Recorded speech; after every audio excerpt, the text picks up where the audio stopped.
शहंशाह बाबा अवतार सिंह जी ने यही कहा कि दोस्त समझो वो तुम्हारा मित्र पक्का जो तुम्हें परिपक्वता देता है सत्संग की तरफ, ज्ञान की तरफ, गुरु के ऊपर विश्वास की तरफ।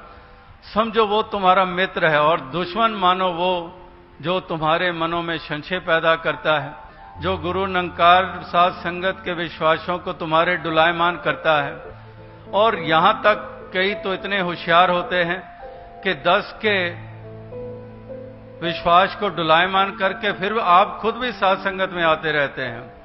औरों के डुलायमान कर दिए, उनको ये दर छुड़वा दिए, लेकिन खुद फिर भी आए जा रहे हैं। तो ऐसे ऐसे भी प्रवृत्ति वाले ये भी समय समय पे ये पहले भी देखने को मिलते आए हैं। तो इसलिए चेतन होने के लिए भी जरूरत इसलिए कही जाती है।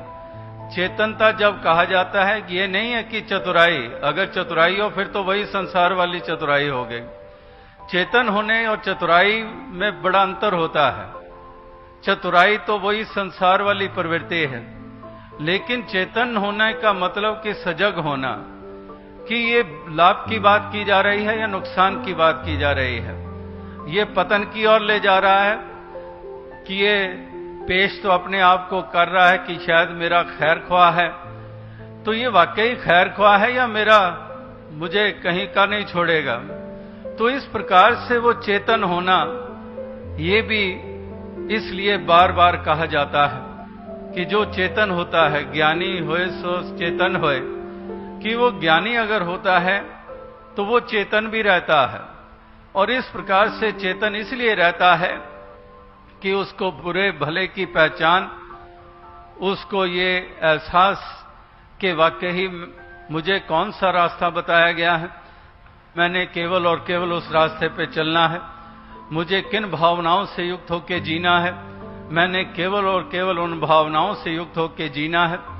मुझे और कोई सरोकार नहीं है कि कौन क्या किस पदवी पर है और वो क्या करता है या क्या नहीं करता है, मुझे उससे क्यों कोई सरोकार नहीं है।